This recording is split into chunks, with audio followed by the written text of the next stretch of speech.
Hello, everyone, and welcome back. My name is Courtney. I am here with my spouse, Royce. Together, we are the Ace couple, and today we are just going to have a casual little chit chat, toss around some stories, because a few of these moments have been haunting me, but they are, in fact, to me at least, classic Ace moments. And I'm hoping that for our Ace listeners, there will be some of you out there who find some of these stories relatable.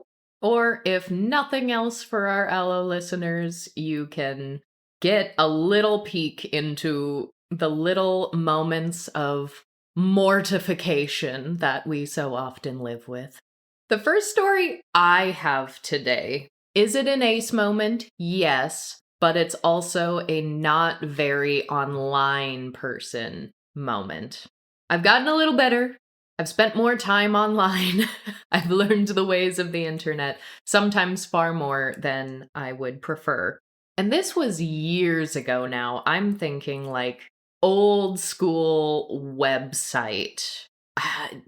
How do we explain like the old 90s websites to people who weren't on them? What aspect? Let's start with what site you're talking about. It was a fandom website. It was like the screen was black. Did it have like little animated twinkling things in the margins and text that was almost impossible to read? Very much that vibe, yes. And this wasn't in the 90s, it was just an older website. And I mean, early 2000s as well. This was maybe mid 2010s. I came across this relic of a website, and it was for the Lemony Snicket fandom for a series of unfortunate events, which I am extraordinarily fond of. I love those books. I was really pleased with the Netflix adaptation TV series of it when that came out a few years back. I am a big fan of Edward Gorey, and I love how heavily influenced these books are by Gorey's work. And mind you, I found myself on this website as someone who had never written fan fiction before in my life. But because I woefully misunderstood the call to action, I was so excited by the prospect, I was fully prepared to sit down and write my own fan fiction for the very first time ever. Because I just happened to pop in during Ship Week. Now, in case any of you are not familiar, Riz is already grinning at me. I was trying to figure out the context for this story, and I'm on board now. Aha! All aboard. So, for those of you who are not familiar with a series of unfortunate events, each novel has a very drastically different setting. One is set in a reptile house, one is set in a boarding school. Like, there is a distinct new flavor of place where all of these unfortunate events are taking place. One of them is in a submarine also. So when and this is the way this is the way this website stated things. The way they explained to poor Ace, not very online Courtney. They said this is a week to write your own fan fiction of a series of unfortunate events that has to do with a ship. And I was like, of course. Of course there could be a fan fiction book where they're on like a pirate ship. Of course. Of course. Your favorite pirate ship. Your favorite pirate ship. I was like, wow, the possibilities are endless. And I was so excited. I was like, I've never written fan fiction before, but I like a series of unfortunate events. And I've been handed a prompt, put them on a ship. How far into this did you get before you understood? I was explaining this concept to someone the next day and how excited I was to get started and how I already had ideas. Turns out that's not what ship means. And I had already known by this point that, like, shipping is a thing. I was familiar with that. I just hadn't ever waded into like the deep, dark depths of online discourse concerning ships and fandoms. So it wasn't the first thing that came to my mind. And concerning a ship, like something that has to do with a ship, I was like, what other ship is there? Put them on a big boat. That is very much in theme with this series of novels. I can do that. So needless to say, I have still never written a fanfiction to this day. Classic ace moment. Another classic ace moment that I find myself falling into time and time again, less so these days, but for a strong majority of my life, and far later into life than one might expect. And I've talked to other aces who have had this same thing, like innuendo in music especially, like song lyrics, and just not registering that the song is about sex. Yeah, that's an interesting one because sometimes those can fully be ace things, and sometimes it can just be you heard the song in the background and you never really listened to the lyrics, or like maybe you heard the clearer parts of the chorus but not the rest of the song, and so you were thinking about it without context. Yeah, and I think just about everyone can relate to this because I think most people, ace or otherwise, have stories of like hearing an inappropriate song as a child and not knowing what it meant, and then later in life being like, oh, like that is a thing that lots of people can relate to. But to really drive home how bad it can be for me, a few years ago, a song came out called Chaise Long by Wet Leg, and it was so catchy, and I was for a week going around the house chanting on the chaise long, on the chaise long, on the chaise long, all day long, on the chaise long. For a week. For a week, I was going around the house singing this, chanting this. It was so stuck in my head. And one day it just came to me out of nowhere. I was like, oh no, this song is about sex. But before that, I was like, yeah, we're just gonna be lazy. Yeah, what an anthem for being lazy. What? Yes. I don't want to do the work today. Exactly. Just, yeah, let's just lie around on a chaise long, a dramatic article of furniture, by the way, all day long and do nothing else. But that, I have come to learn, was not the original intention of those song lyrics. And that was not that long ago. When did that song come out? 21. Yeah, so not that long ago. Now, another song that I cannot listen to without thinking about this phenomenon is It Wasn't Me by Shaggy. That was an older song. I was younger when I first heard it. It took still an embarrassingly long time for me to actually click what that song is about. Didn't you have like a different interpretation? Like you knew the song? Okay, so when the line, picture this, we were both butt naked, banging on the bathroom floor. I was always like, what a weird thing to have me picture right now. And I quite literally was picturing two full-grown adults on their hands and knees, like slapping the floor, having like a toddler temper tantrum, like literally banging on the floor, not banging each other, never registered. And so when it's like, oh yeah, she came in and caught me, she saw us doing that, I'm like, yeah, that would be a weird thing to walk into. That would have been so embarrassing for you. You've got some explaining to do. I had a delayed reaction to that song too, but it wasn't quite the same. I remember being aware of the song, hearing it on the radio periodically, but just kind of passively listening to the tune and not really hearing the words. It wasn't until one day when my mom was driving us either like to or from our grandparents' house on the weekend, and the song came on and got a little ways in, and my mom like reached over and very quickly like switched the radio, which she was abnormal behavior, and I was like, why did you do that? And she like brushed it off very quickly, like said something about that song, not being good or something like that. And I said like, oh, what was it? And she said, well, did you hear it? And I was like, no, I was just listening to the tune. And so she flipped the radio back to the song. And then I actually listened. And I was like, oh. Oh. See, that's just, I'm being oblivious to the lyrics of this, but now that someone made it weird and called it out and, like, called attention to it, now I'm listening.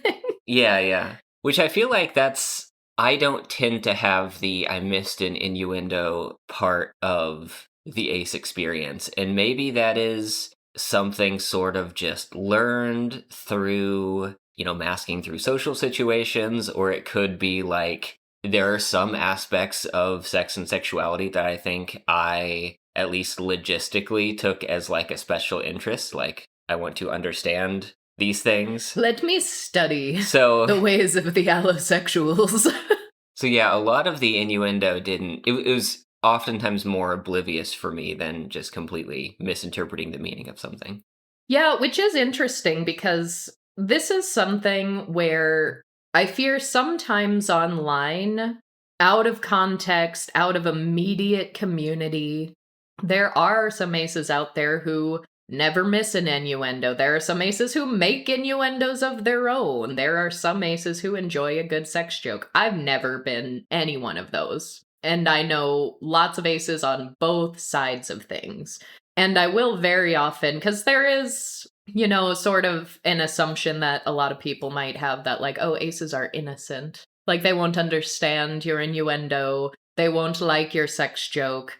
And some aces who are very much the contrary will vehemently push back on that and be like, aces are not innocent.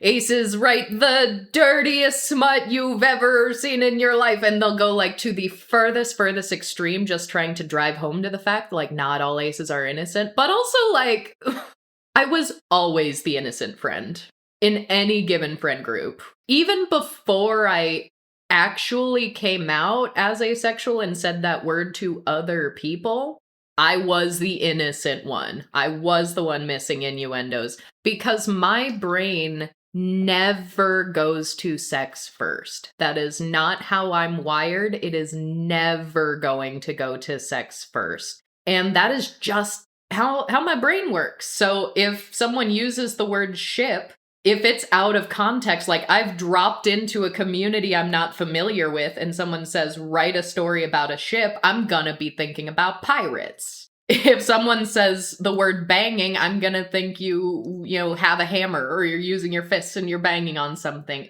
Context obviously helps, and I've gotten much, much better about this over the years. Like, in the average group of people, I'm not missing most innuendos anymore. Some of them I still do. But I don't want people to see the, like, aces actually are, aces make a lot of sex jokes and aces aren't innocent. I don't want anyone to see those comments and think that that is a universal experience either, because I know plenty of other innocent aces just like myself. And I'll admit, like, innocent is not a good word to use. I wouldn't consider it innocence because that sort of implies that sex is not innocent. And so we do need better language for what that is, but I'm using the word that society by and large uses and has used in this context. Yeah, the word innocent is a bit infantilizing there because it's also like synonymous with youth and the idea that it's something to grow out of. Well, that's a very good point, because that's the other reason why there's so much pushback to that narrative in discussions, because ace people are so often infantilized.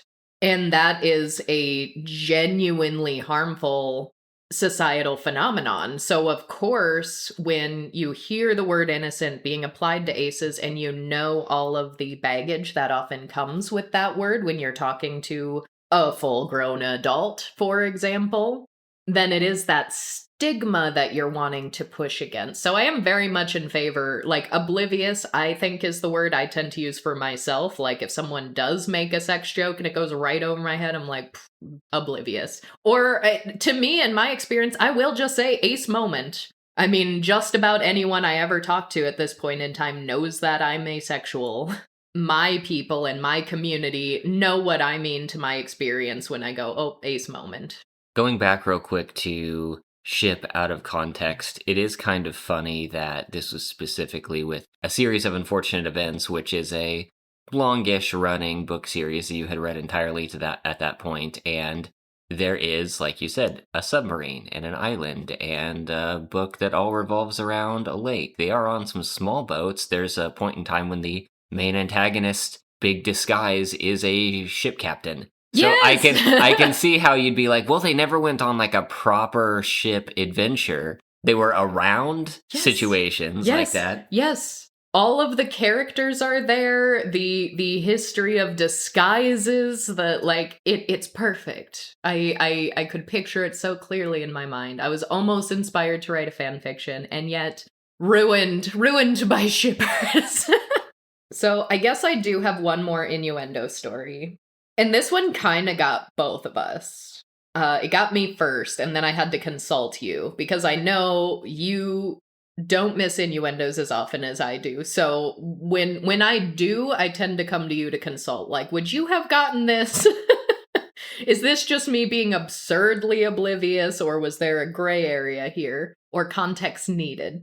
So we've got a very close friend, talk every day, gay man, has a shirt that says top bunk. And I thought this was the weirdest thing to have on a shirt. Oh, yeah. Completely out of context without a corresponding bottom bunk shirt. I mentioned that I wouldn't have assumed that right off the bat. Well, that was exactly the conversation we have, because I looked him dead in the eyes and I said, is Top Bunk a brand?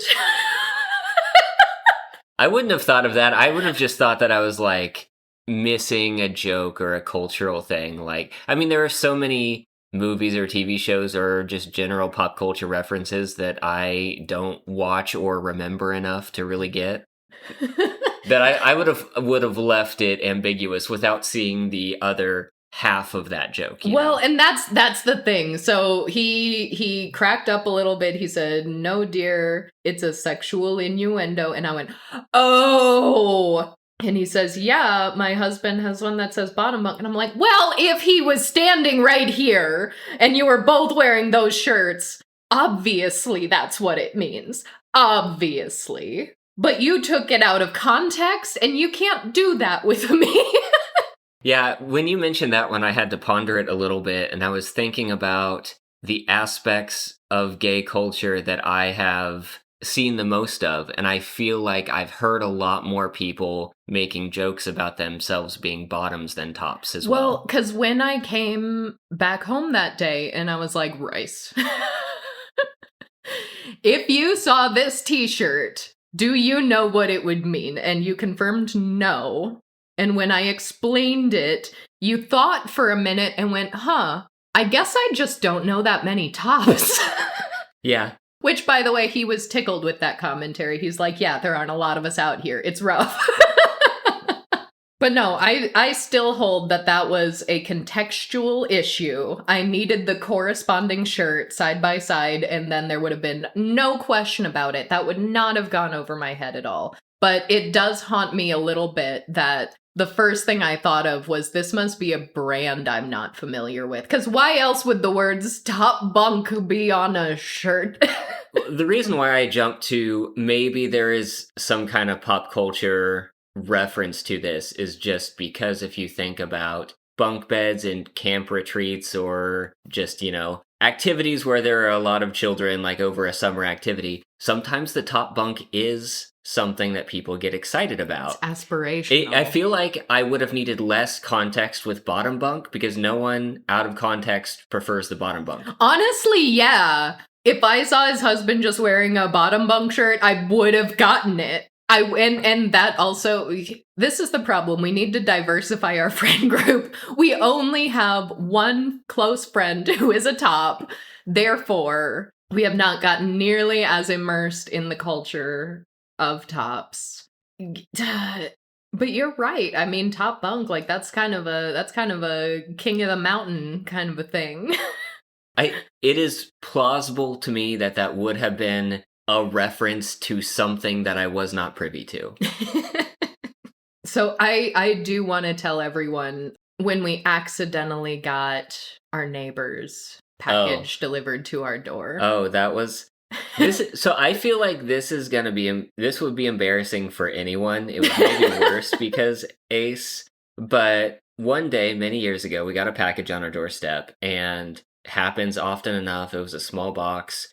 I think I recall it being a medium-sized box because I think it was way too big for its contents. it was It was larger than comically its large. its contents, but it was like the largest dimension of the box was not longer than my hand, like base of my hand to my fingertips, like maybe that size. But it was also around a time where I think we had a pending order. Like we were expecting something. We were. Well, I wasn't expecting something on that day, but something was coming soon enough that I just grabbed the box and I didn't look at the label, and then I grabbed a box cutter and opened it. And I saw a mostly empty box with a single, like, travel size bottle of lubricant. And then I went, I didn't order that.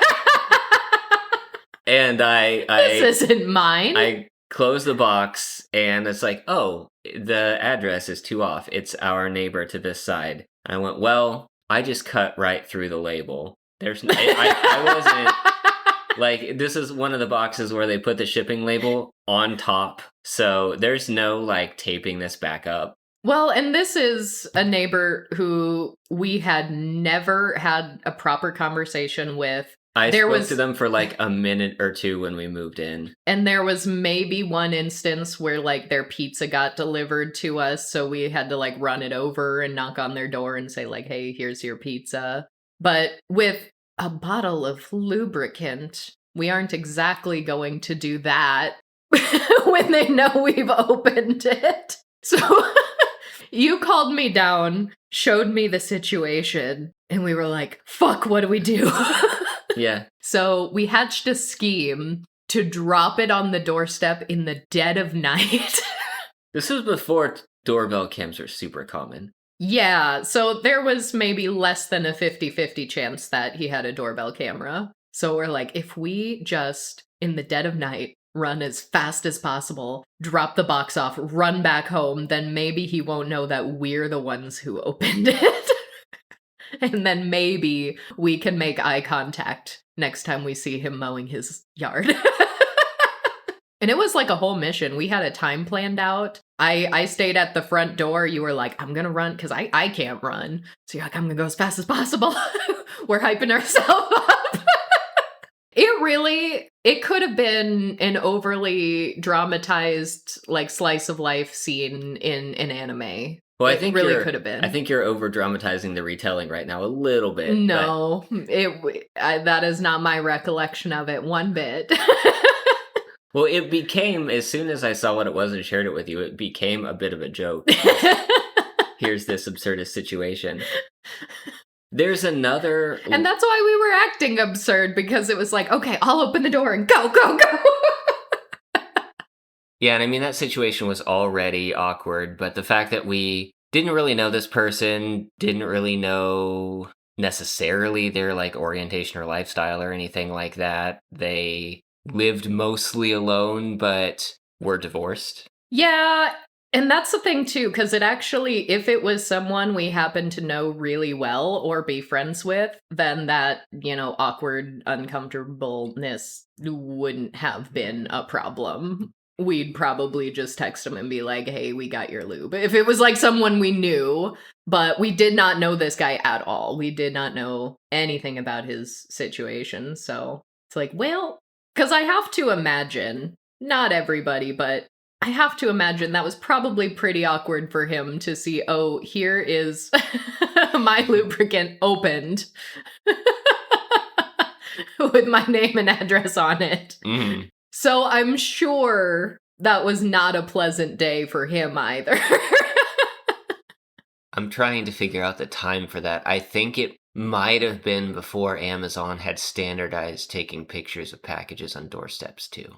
Oh, probably, because I don't remember that being a concern of ours. Yeah, because sometimes we have gotten pictures of a package of ours that has the number for the house in the picture, and it's not the right delivery address. Yes. Well, then you know whose house to go to when they don't drop it off at your doorstep.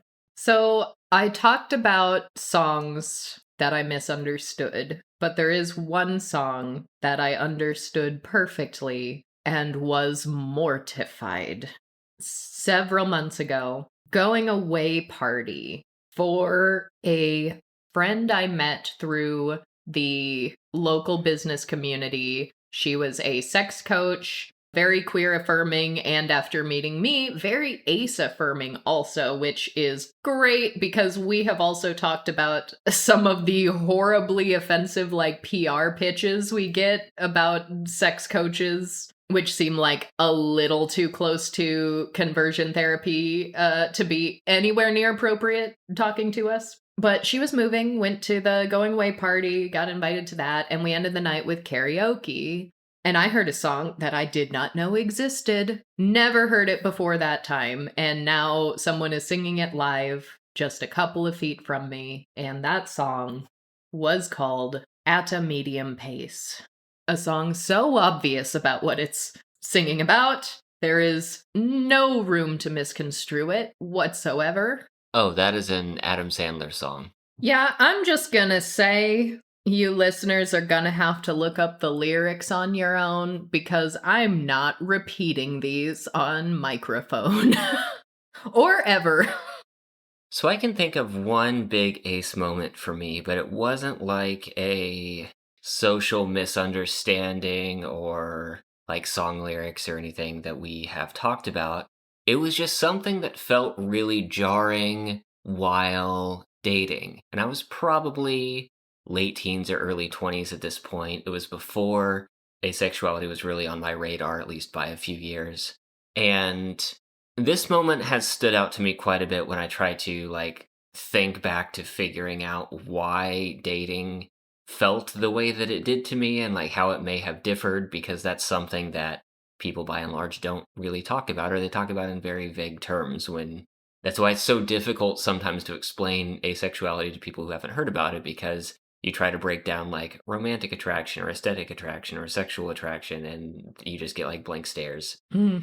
But there are aspects about meeting someone new that you're interested in and getting to know them and the whole process of courtship that was exciting to me in a way that is difficult for me to explain oftentimes. I believe I've said before on the podcast that there are some aspects of, I guess, role play is maybe a good way to describe it, where I theoretically understand what I'm supposed to do in this situation, and the combination of demonstrating that I understand that well enough to get a, good feedback, and also, I guess, viscerally feeling someone else's emotions or excitement if, the two of us are communicating well in that vein. Like, that is exciting, and I think there's also something akin to, I guess, the way that, like, visual novels or video games work, where there is an objective and a progression. I think that I found myself early in relationships sometimes accelerating things because it's like, oh, well, we're at this point in the relationship,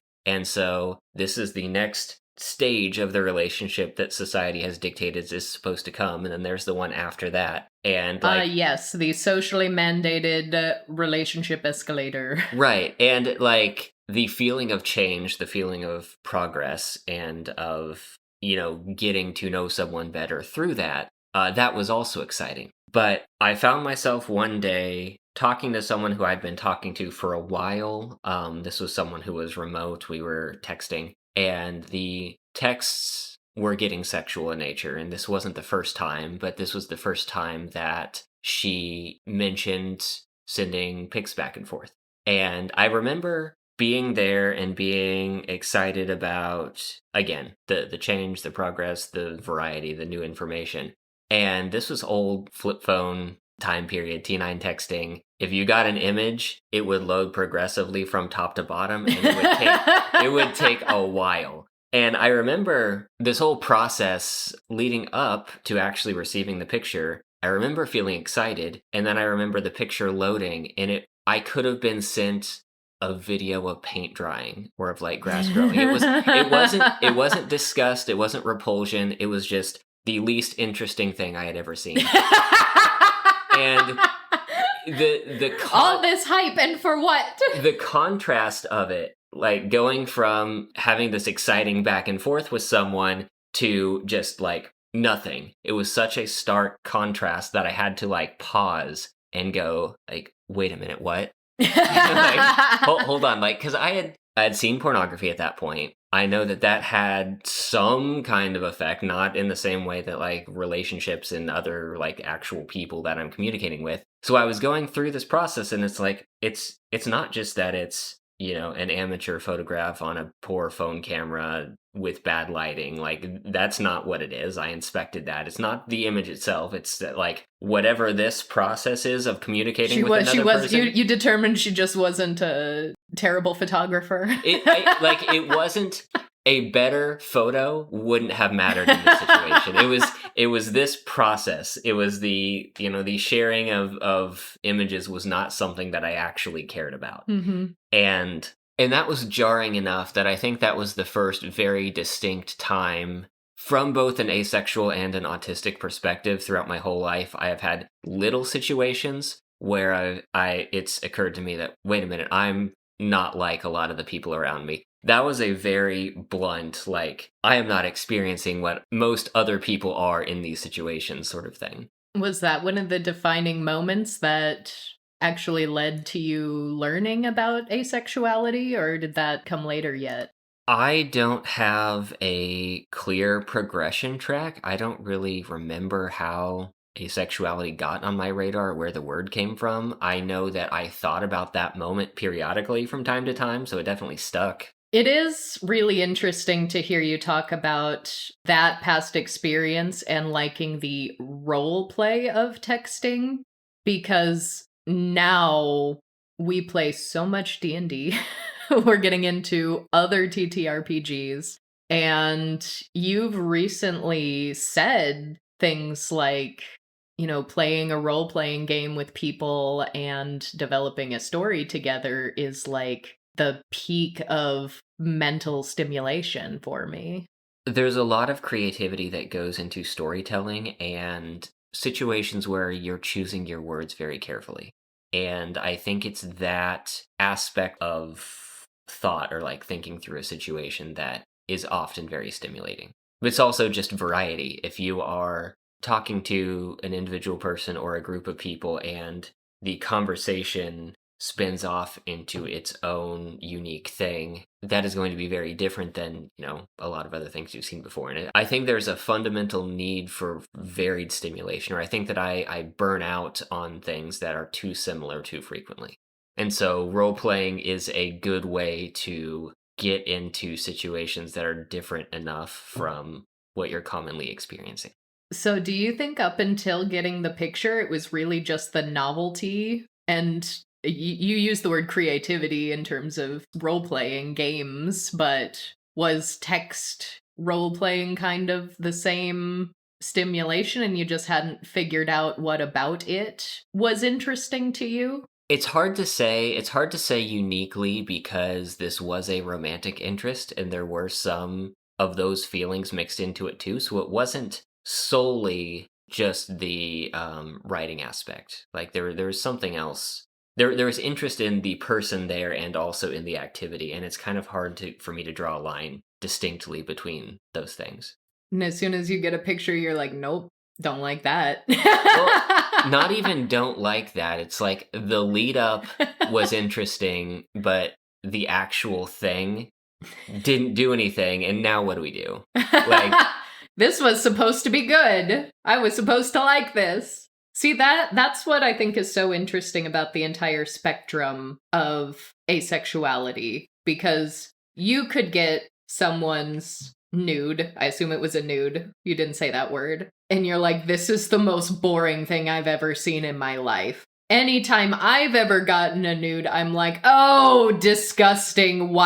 No, stop. Why did you do this? And so those are two very different reactions, but they're both still pointing to the fact that we are fundamentally experiencing a lack of sexual attraction to other people. And that is why people talk about asexuality as a spectrum. And that's why it's important to talk about different facets of the spectrum. And even though you and I are in different places of the spectrum as individuals, we've been quite compatible as a relationship also. Which we probably should do an episode at some point about just ace dating in general. Maybe give some dating stories or some common experiences in the community. Because it's very obvious that I, on the sex repulse side of the spectrum, have struggled to find healthy relationships with allosexual people. Not to say it couldn't ever happen, but it is extremely difficult. There is sort of, I think, a general sense of if you're more on the sex neutral or even favorable side of the spectrum, that having a relationship with an allo should be super easy and no big deal, because you can just basically, be allo light. You can just perform allosexuality because it's not going to bother you, and then everything's all well and good. And that's not how that works either. In my experience, it was pretty easy for a few weeks. And then problems started to arise. But that's, again, hard to differentiate sometimes the issues that hit more of an ace allo relationship and the issues that hit more of my flavor of autism, potentially with a neurotypical person or a different area of neurodivergence that we didn't have the language to talk through. Because I think I've mentioned before that I feel like meeting a new person and entering a relationship felt very special interesty, and when that special interest would sort of ramp down, trying to resolve that was very tricky. Yeah, I think that would be definitely worth talking about more at length, because in both of the cases you mentioned, both asexuality and neurodivergence, those are a deviation from what society has decided is the norm, the standard. And mixed orientation relationships can work, interabled relationships can work, but so often society will look at whoever is further from the norm and say, make yourself a little more normal to make this work. Very rarely is there a concerted discussion about the quote normal person. Again, I'm using society's words, not the correct words. Very rarely are they looking at the normal person and saying, hey, why don't you do some work? Why don't you make some compromises or really interrogate what it is about these things that work for you or don't work, and sort of do all of the emotional work that's needed to get to that point. But while we'll get into that more in the future, I think that is going to be all for today. Hopefully you enjoyed and perhaps related to some of our funny ace moments. And we are going to send you off, as always, with today's featured marketplace vendor, Celtic Dragoness Arts. You can find artwork, jewelry, and merchandise designed by a disabled biromantic tattoo artist. I'll put a link to their shop in the show notes on our website and the description box if you're listening on YouTube.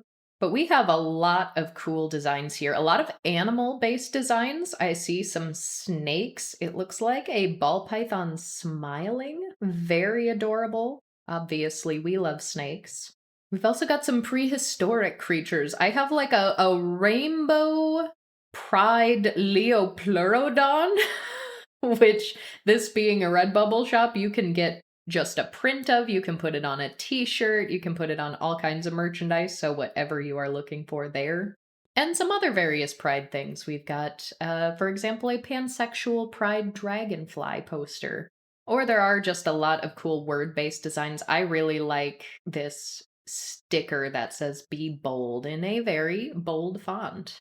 It looks like Celtic Dragoness is based out of the UK, so if any of our UK listeners are in the market for a tattoo, maybe do a little searching and try to find them and see if you can get some work done. I love our ace tattoo artists. We've got a couple of them here on the marketplace. So, as always, thank you all so much for being here, and we will talk to you all next time. Bye-bye!